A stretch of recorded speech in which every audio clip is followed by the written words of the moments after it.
Hello, and welcome to the Simply Business Interview Podcast, a podcast created by business owners for business owners.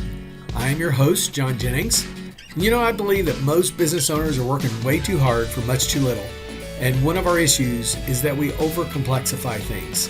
I believe the answers are almost always within us or within our reach. I like to say that I'm a simple man with simple ideas. So welcome to Simply Business. All right, today we are joined by Dr. Josh Honaker. He is probably somebody we call a serial entrepreneur. He's been a leader in the healthcare space here in Louisville and this whole region.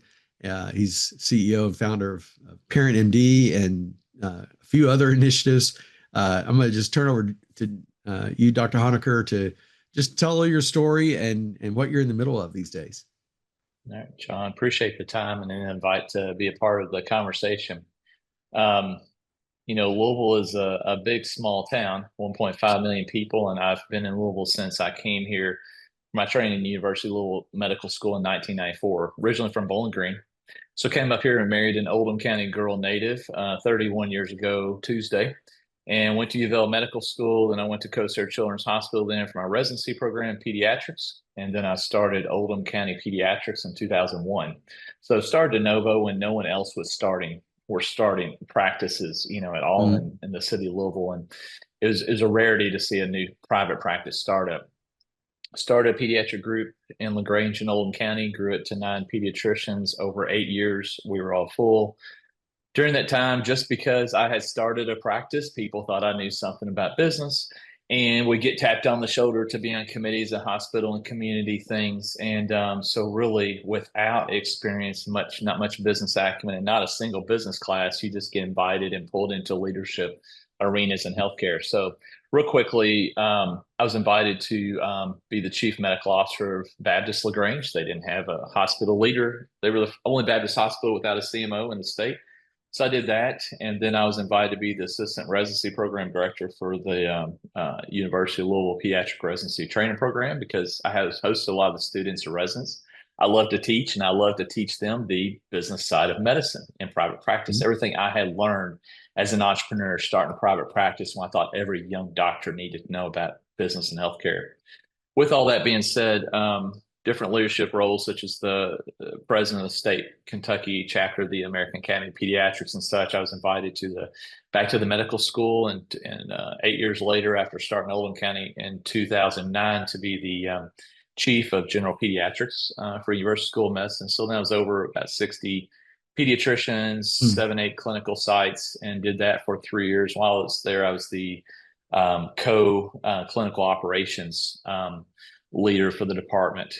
And when I was in that role, I was president of the medical staff at Coast Children's Hospital for 1 year, just by parallel chance while I was there.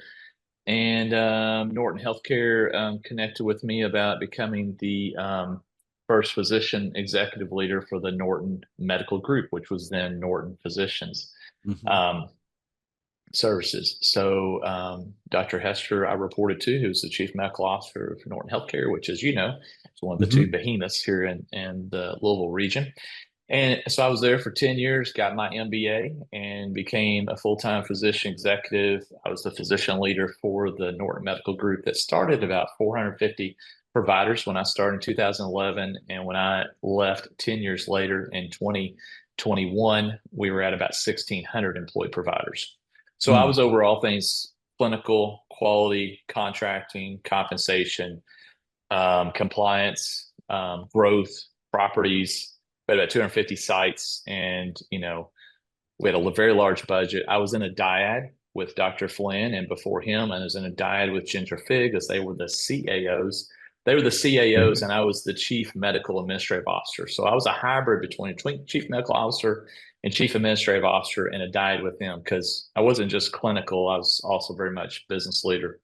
Right. So I had a joy of playing in that role. And by the time I was getting ready to turn 50, and my entrepreneurial roots, and my father was an entrepreneur, my brother, my dad, I grew up in the oil fields of South Central Kentucky and watched him grow his business from his hands. I watched my brother grow Honaker Aviation, which has a lot of the private flying support in the city. for folks who fly private.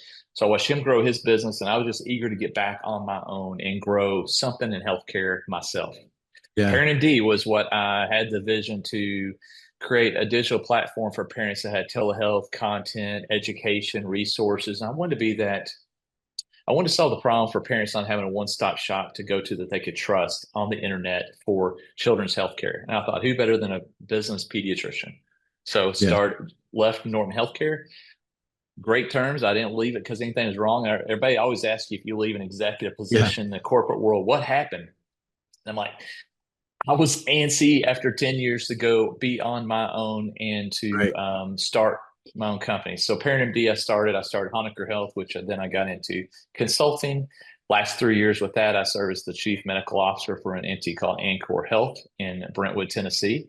So we work with large medical groups around the country, helping to optimize their performance. I tend to focus on physician compensation, physician leadership development, anything that helps optimize quality care delivery and financial performance and sustainability of large medical groups around the country. Usually greater than 500 physicians is what we focus on.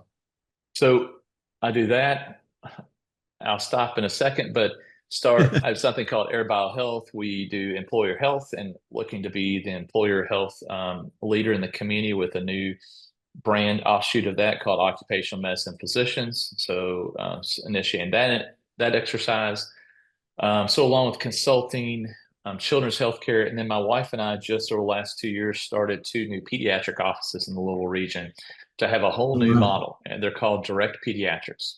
So they're the first direct primary care for pediatrics in Kentucky. There's only about 150 around the country.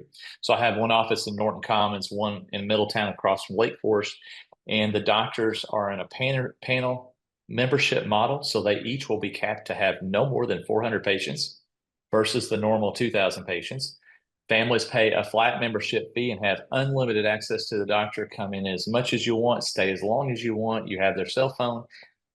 We don't bill insurance, and you don't pay copays, and you get right in, and the doctors only have a few patients a day. So you've got their full undivided attention, and we stop problems before they become big problems. We meet your needs when it comes to mental health and whatever your unique need is that often you don't feel like can get access and met in the traditional pediatric office where you're cranking a bunch of widgets. And doctors are on a factory line, to be quite honest. And many of them are burnout, and everybody's frustrated, not just the patient, but the doctors also. So we want to create a new model and see what was burgeoning out there in the adult world, bring it to the kids in Kentucky. And the only thing we built insurance for are the vaccines, which we get your insurance card, third-party vendor provides us vaccines, and they do the billing. We're still removed from it. Okay. Yeah. So we started that. For me, that's a culmination of everything in healthcare for the patient experience in pediatrics to create the ideal pediatric office. So that was a passion of mine, and our goal is to grow multiple offices and serve Louisville and work with employers and communities to, get access for folks a better way and a great business model.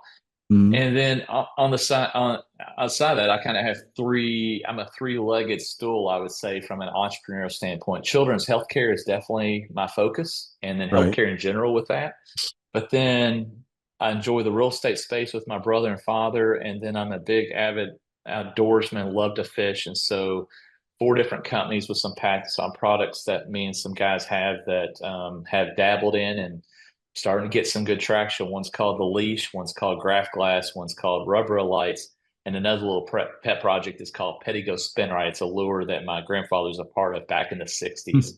I've brought back. And so so anything having to do fishing, boating, and real estate and children's healthcare, those, and as you would hear, I'm not as focused as I probably should be, but I am energized by having my hand in multiple things and bringing lessons learned in all those business ventures. And to do it well, I have to have, and I don't always do it well. I drop a lot of spinning plates, but I have to surround myself with great teams, integrators, operators, so I can be that visionary and pull things together, lay a path. And I'm still learning. I'm not successful and everything as I would like, but I think I'm on a constant road of evolving. So that's it in a nutshell.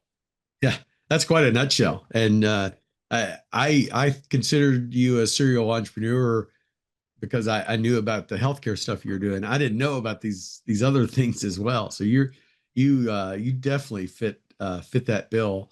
And obviously you're playing a visionary role. So how do you stay at that visionary level and not get pulled into the weeds? Well, I don't. I would say the earlier the startup is, the more I get pulled into the weeds. Sure. I always have to be at the helm of all the key building blocks to set it up, the resources, lay out the plan.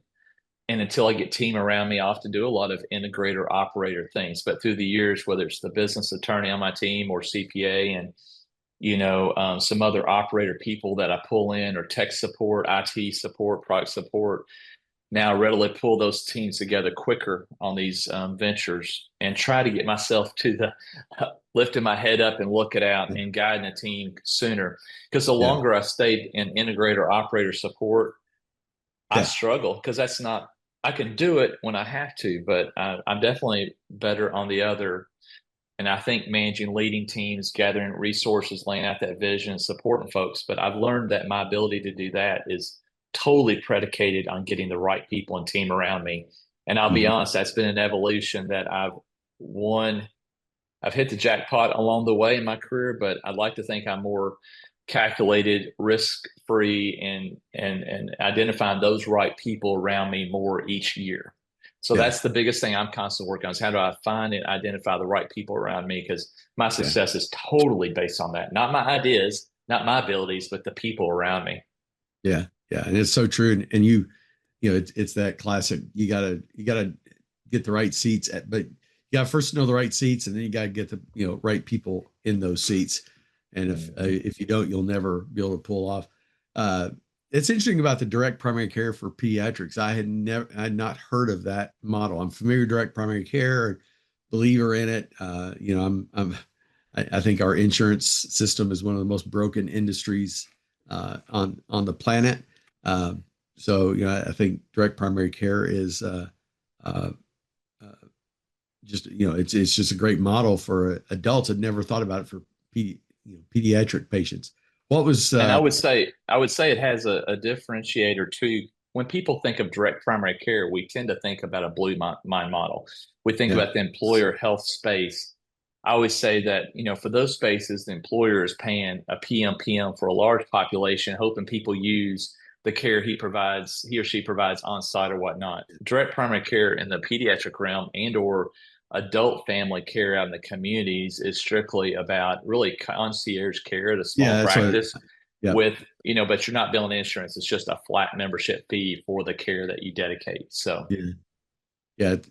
Definitely, it's more the concierge model for kids, and mhm. it makes sense. And where you're located are some prime income levels. Probably people who are certainly willing and able to spend that for their kids. So that's awesome.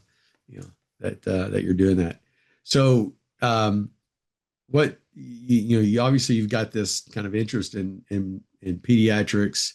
Uh, what is it you're hoping to accomplish in the healthcare space? I think we talked a little bit about this before we started recording, but what's your main drivers? What's motivating you to want to make this a better world in healthcare? Oh, great question. That's easy for me. I get great joy, pleasure, regardless out of financial exchange and business transactions. I get great fulfillment in helping people navigate healthcare. Mm.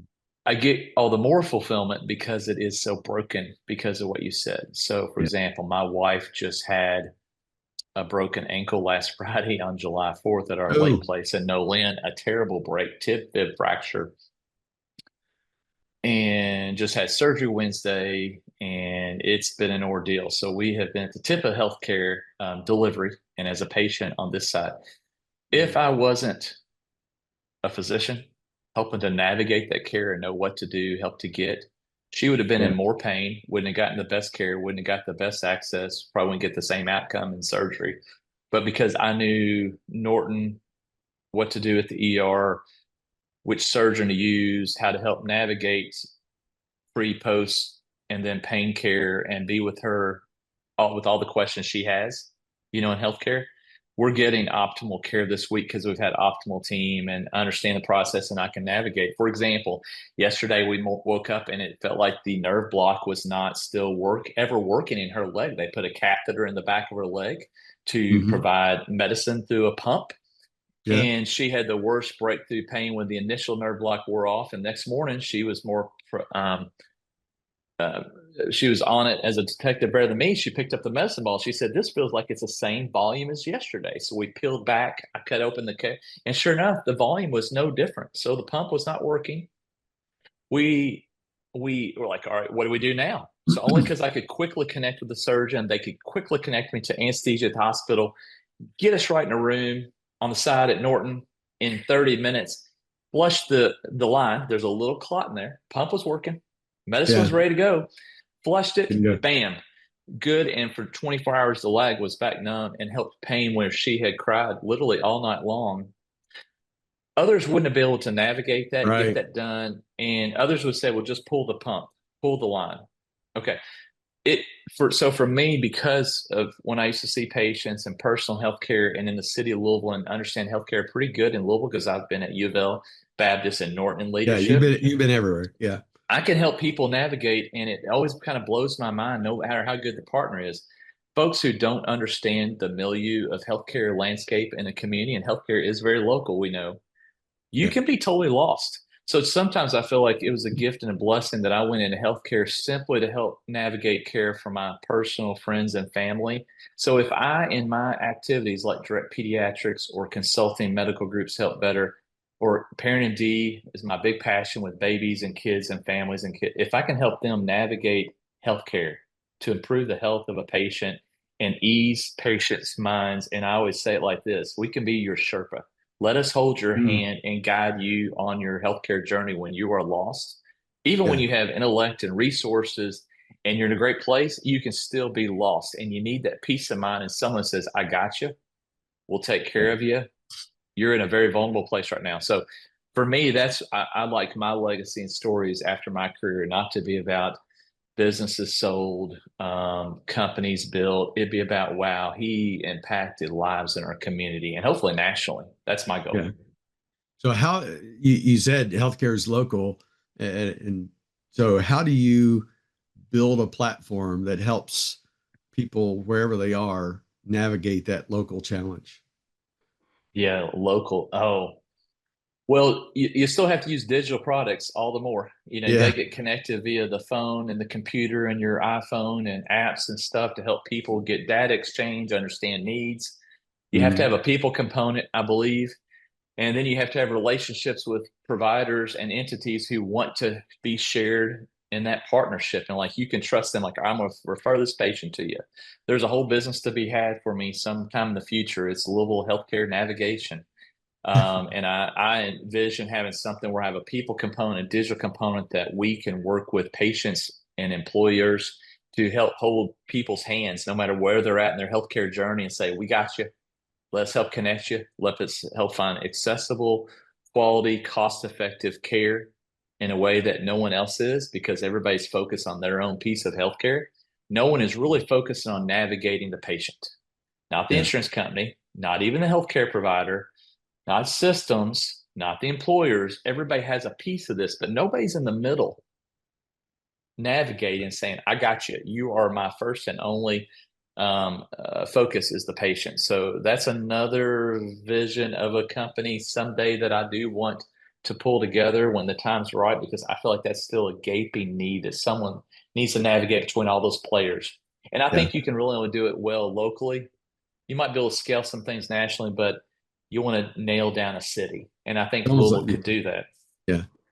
And you think that model could be then replicated? Is that yeah, I think there are lessons I think you could see since Cincinnati healthcare navigation.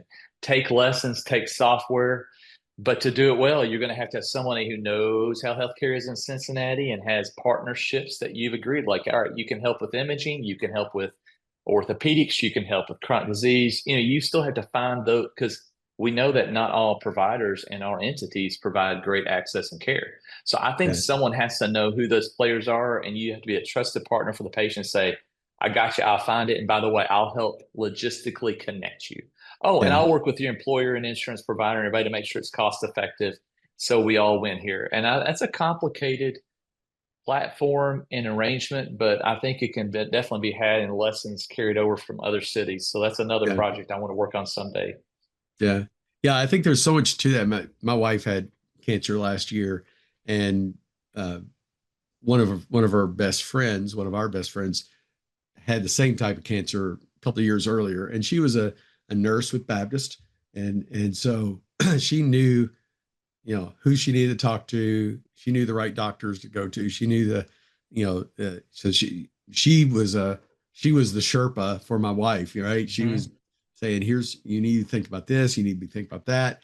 And gosh, if we hadn't had that kind of connection, we probably would have lost on a lot of things too. I mean, I know healthcare pretty well because I've kind of been healthcare adjacent for the last 10, 15 years. So I know people, but I don't, not to the level of someone like you. And yeah, I think we felt we were treated well, and we felt, that we navigated pretty well. But if we didn't have that to begin with, we would have been lost.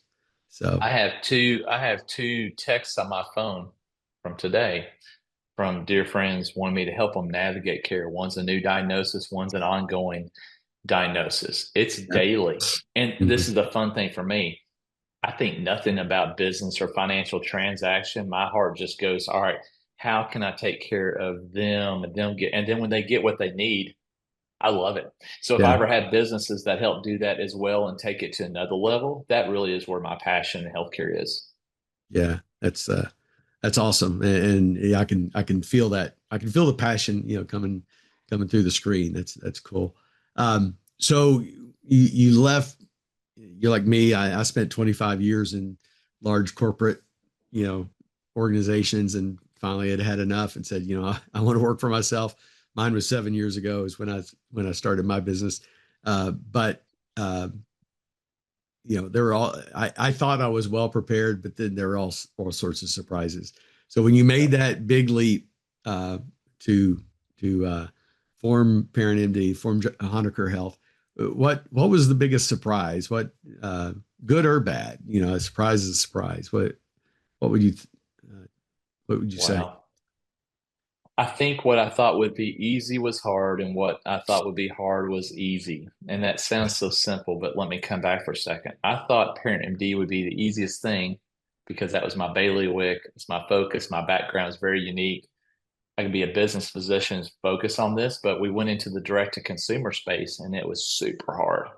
And I struggled and just about died on the vine. Then I started realizing I need to be focused and not just birth to 18. I need to get focused and a pain point. So we got focused on babies, create something called the baby playbook. And then I saw that resonate with hospitals who deliver babies. And bam, I identified a B2B play with a very focused market need and opportunity that was not being met. And that was a unique place to do it. That resonated. And all of a sudden, we saw we need to rebuild the platform, raise some money. We need to be enterprise partner friendly. And then now I'm seeing a space with employer health benefits, self-insured employers, TPAs, healthcare systems, groups that, and with a big focus on babies. Now, ParentMD will be more, and I want it to be more. We have telehealth, a lot of content for other families, but baby has become the focus, and it's the chassis by which I will grow. So I learned what I thought was going to be easy was hard, and I needed to be even more focused than I thought I was being to get uptake. Sales had always been easy for me before because I kind of fell into an accident. When I started Oldham County Pediatrics, it had a lack of pediatricians. We were right on Highway 53 in LaGrange, across from Walmart. I know. I didn't area. realize you were behind it. I know exactly where you're talking about. Yeah. No, I started that first. 0 patients, day one, me and Diane Weatherton. It was a vision. We got the property, zoned it commercial, opened the practice, and hope was our strategy. Buddy of mine, Scott Watkins at Norton, would always tell me, "Is Josh, hope can't be a strategy. Hope is not a strategy. Is a visionary. It's kind of part of the initial strategy. It can't be the. But out there was hope. We hope patients will come. But we'd done our homework. We knew there was a lack of pediatricians. There's a big need. People going to Louisville, professional family growing. So we de-risked it in ways I didn't even appreciate it. But by accident, open up on Highway 53. open up. Patients came in nicely. So that was so easy. I almost thought starting a business would be always Yeah. easy. And then I got with Honaker Health, and I thought, all right, I got a unique set of services I can sell from consulting. Well, that wasn't easy to get started. It took me a year or two to figure out what people wanted, needed, would Yeah. resonate, and convert. So I had to learn more and think about sales in a way I had never had formal training or done. And Yeah. I started learning what resonated, how to package myself and package the brand, and got effective in that and got where I wanted to be. But standing up new things is exciting for me, and usually I'm too optimistic. Mm. I am becoming more of a realist, but I'm going to suggest being so optimistic and lack of realism has always helped me grind through and get through the times when most people would just quit. Yeah. So I'm tenacious, but I like to de-risk. I like to calculate. I like to have rigor in data and such. So I usually set myself up for success, but doesn't mean it ever goes always as planned and isn't easy. But Mm. I think the surprise is that ParentMD was so much harder than I thought. I think Get Stuff when consulting was harder than I thought. Um, and what other big surprises? I think the big surprise for me is just recognizing that I wasn't as good at certain things as I thought I was, and I really need to stay in my lane and be that visionary, because that's where it comes natural for me. In other areas I thought I was good at, and Mm. I had to humble myself, say I need more people around me who are better than me at all these things, and just start saying I'm not good at that. I'm not good at that. I'm not Yeah. good at that. And Yeah. so that's been a humbling experience for me. Yeah. But, and, 18 months to, when I do a lot of coaching and advising to people who are coming into the coaching industry, right? Similar kind of thing. When I start with them, before they ever sign up, before they really decide to launch that business, I tell them, if you're not planning on an 18-month, road to, getting some level of sustainability, just don't, you've got to be able to sustain for a while, because Mm-hmm. it's one of the hardest things to do, is to figure out how to package yourself, but yeah, you've experienced what so many business owners see. It's like, there's that initial optimism, that initial surge, then the honeymoon ends, and the real work begins, and that usually takes a year or two to work through. That's the reason so many startups don't make it. Mm-hmm. Just reality. Totally. It's a challenge. And then I think you're only driven if you really believe in your vision Yeah. and you can see it despite, and you can keep going through those walls, and you can, as my buddy Kyle Dozman says, keep pounding the rock until it cracks in a way Yeah. that nobody feels like they can keep pounding.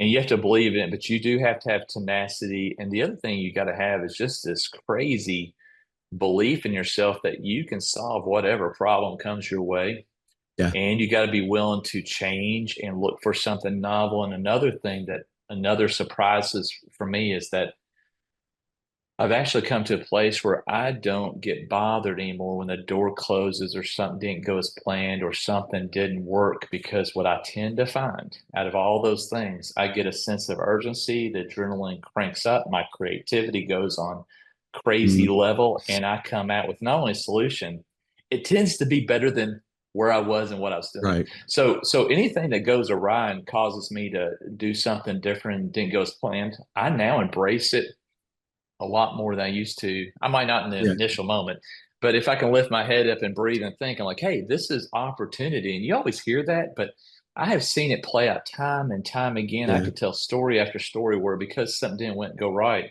I figured out something and it ended up being better than my initial plan. And Yeah. I'm actually thankful it went awry. Yeah. We have to have that vision of where what your passion is, where you want, where you see things going. But it has to be like more like looking out on the horizon. And in reality, it might be over there eventually, right? It's not, Mhm. but you still have to keep that vision on the horizon, but be willing to kind of pivot and adjust as you go. And it I'll, sounds I'll, like, I'll also describe it like this. So, a buddy of mine who's one of my business partners, Mike Aders, we recently did a canoe trip in Canada. We went to a lodge with our boys and family guys for Mhm. 5 days, and we went into the wilderness for 4 days in canoe and stuff. So we got dropped off here in the middle of nowhere, and then we were going over to this lake. Yeah. Well, there's a zillion lakes and Right. waterfalls and paths in between, and a lot of ways to get there. At the end of the day, we didn't go where we planned. We went over here because the weather, and we actually got lost over here. And we came out back here, but where we got, we so enjoyed a lot more, I think, than where we were going to go. And we were just willing to be flexible and know that any of it's good, and don't just be too constrained, because the journey along the way has a lot of Oh yeah. different things to see that you wouldn't have seen if you stayed on one path. So it's okay if it varies, as long as you be flexible. Now, some folks I'm around, man, they do not want to make a Yeah. change. It stresses them out. They're risk averse, and their mind goes to, yeah, but what if? I'm like, yeah, what if in a good way though? So Yeah. it's all about mindset. You know, like, great little book, 150 pager, simply called Mindset. It Yeah. strictly is, how do you see the world? And that impacts your mood, energy, and ability to get through and solve problems. Yeah. I I actually I was just with a client an hour ago that was just her mindset was just had gotten in the gutter, and it took kind of back it up, saying, what are really the problems you have? Well, it turns out really there's only two problems. But what happened, there were two problems she's struggling with, and the other six or eight annoyances felt like they were piling up. And so she just was kind of, sometimes we kind of go into vapor lock, right? We just I can't solve anything. And so we're like, look, those things don't matter. Just focus on this one thing. If you get this one thing solved, look at the cascading effect. Yes. And have the mindset that you can solve anything. You have to believe in yourself as an entrepreneur that you're going to be able to Even do when it. others don't. 100% Yeah. when others don't. You know, when I started this, I had some friends of mine that I truly respected that I'd worked with in the corporate space. And, I grab lunch with them or something, tell them what I'm doing. And they're like, are you crazy? And I'm like, maybe I am. I don't know. I don't want to, sit in that stale office for another, 15, 20 years. I want to do something different. And, Let me jump on that for a second, though, John, because I think that goes with something else that I feel like it's been a bit of epiphany, and what guidance I try to give folks when I'm doing executive coaching and talking to mentees and stuff. It's, you and I we're all different, but you and I are wired very similar, I would guess. When you talked about not staying in that office and doing something different, I find a lot of folks, they don't mind and like that. They like right. that same office. They like being the same place for 30 years. They like knowing the things are same. There's a lot of joy in that. And that is how they are wired. Yeah. And hence, when a lot of people talk to me about, well, how do you know what to do with your career? What should you be thinking? And we use, you hear about a lot of people talk about, well, what's your passion? What's this or that? Man, I don't Bad go by advice. passion anymore. Yeah, it's not about passion. To me, it is, it's energy. And when I say energy, I mean, how is your cup filled? Yeah. Okay. No one knows how your energy level and your cup is, what fills your cup, than you. No one. But we can help people find that. So I always tell folks this way, like, like for me, and I used to be embarrassed to say this. That's why I'm using as a vulnerable example for teaching. But when I was in private practice in residency, I loved seeing patients. I loved seeing, diagnosing, solving complex things. I Mhm. think I was pretty good at it. I enjoyed the art of medicine. I enjoyed taking care of parents and kids and adults. Was a great place. That's why I picked pediatrics. But here's my but. At the end of the day, and as the day went, I was more drained, Mhm. drained, drained. I got home and I'd just be spent, okay, and ready to unwind, have to re-energize, and go back in the next day with the, all right, let's go again, hit it hard, because it would drain. I think healthcare is a draining activity. Not that it's not energizing at the same time, but what I Mhm. found when I started getting invited to leadership things, like, oh, I need to go off site, go to this meeting. I needed to be at this. I need to work on this for the hospital or the community or U of L or whatever. I found myself, no matter how I was feeling physically, super energized again to Yeah. go work in those things that was about public health, community health, advocacy, policy, business side of Yeah. medicine. I found when I was in those spaces and when I got into corporate leadership, I could start my mornings at 6 and I could go to 6 at night, Yeah. and I'd have to make myself stop because my energy was only getting higher. And I was maybe drained physically, but energy and mental, I was only getting going. So when I took that into the entrepreneurial space, which just energizes me even more because my own boss, well, work is not work to me. It's a joy and it's a work to an extent, but my energy goes high. And that's my challenge to everybody. Find those things that the more you Yeah. do of it, you get more energy and you want to work more, and try to stay away from the things, or at least package the things that you find yourself being de-energized. So I try Yeah. to steer young folks to that more and more. Yeah. Uh, I do the same thing, and my background is in IT. So I was actually a heck of a good programmer. I mean, in my early days, I mean, I was one of the best programmers on the team, and I was proud of that. But the same way, it was fun at first, but it got draining, and the politics and the fighting over budget dollars and all the corporate, stuff just absolutely, sucked all my energy out. And when I left corporate and spent a few years in entrepreneur small businesses, I came alive. I absolutely came alive. And I went, all right, this is what I want to do the rest of my life. But I unlike you, I didn't have 20 products in my mind, but I just had this idea, man, if I can just help other business owners be successful, helping with their team issues, helping with their strategies, helping with whatever, I'm going to have fun with that. And that's what I've been doing. But it's similar. I think we are wired very similar in that way. I think there's another lesson with what you just mentioned too. So yes, I think we're wired very similar. What I tend to learn too about how I'm wired and my energy, and against folks' advice who know better, but they don't know me, and the ones that do get it. A lot of folks have given me the advice through the years, well, you need to be more focused. You need to be more focused. Well, what I find is that you get involved in as many things or defocus based on your energy and how your mind works, and and you have to be true to yourself. And Mhm. what I mean by that is someone may think it's crazy, and I hear it all the time. And my wife challenges me, and I think she's come to learn, and others have too who really know me. I actually am more creative. I'm happier. I'm more energized. I think I'm a better visionary when I have a medley of things in it, even when they're outside different boxes, because Mhm. that's what keeps me going. Even if I have just one, two, or three things to focus on, I'm not at my best. And I think, but now then there's a balance for me. I have to learn, well, how much is too much? Where do I spread? When do I start dropping plates? And I would have to say, after throwing a lot of spaghetti on the wall when I left the corporate world, which is what I had to do to get independent and create Yeah. cash flow and find myself, it's taken 4 years for me to finally learn what is that balance that I can have good health, happiness with family, friends, balance in my Mhm. life, downtime, but be at my best with the different businesses and do what I need to do on my seat of the bus. I would not be happy just working on one company. Yeah.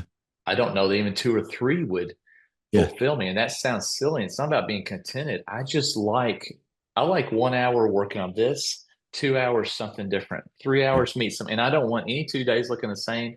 And my wife will tell you, for me to sit in this office and be at home this week, which I'm happy to be caregiver with her ankle surgery because that's my first Right. priority, family's first.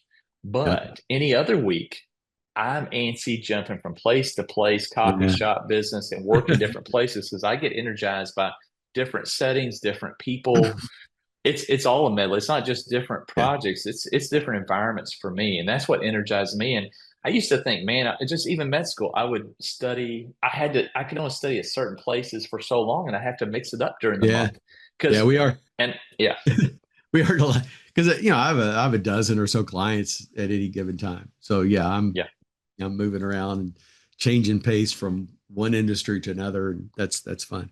Well, last question, just kind of thinking about future of healthcare. I mean, we've touched on this, but if you could kind of boil it down to one thing you'd like to be able to solve in the next, I'm not sure how many years you're going to do this, but in the next decade or two, what's Yeah. one thing you would love to solve? Well, I would love to solve it and don't have any grandiose vision that I'll be the one to solve it. And then I'll come back where I want to try to solve. I would love to be the one to solve how to keep people from getting sick to begin with, Mm, and prevention to be the focus, not. I would rather not be dealing with taking care of people when they get sick. I'd rather just avoid the sickness to begin with. Yeah. And that's definitely not my bailiwick. I'm not the one who is trying to solve that during my career, but there is a day that I hope that's what we start working toward more, which I Yeah. think that's smart healthcare. And everybody's got to start thinking that's good spin and blah, blah, blah. That's not the world we live in. People are going down that path. There's a couple papers I wrote years ago about 2 S curves and looking at the sickness curve, the longevity curve, and speculating where we put our energy and time and how time is going to go over the next century and where we're going to be. We've gone from sickness curve on the S curve of taking care of people. Now we've moved to a wellness curve. But in the future, hopefully it's a longevity curve. We're just focusing on how do we live longer and not even deal with getting sick. With all that being said, for me in my life and what I want to try to focus on healthcare again is helping people feel better.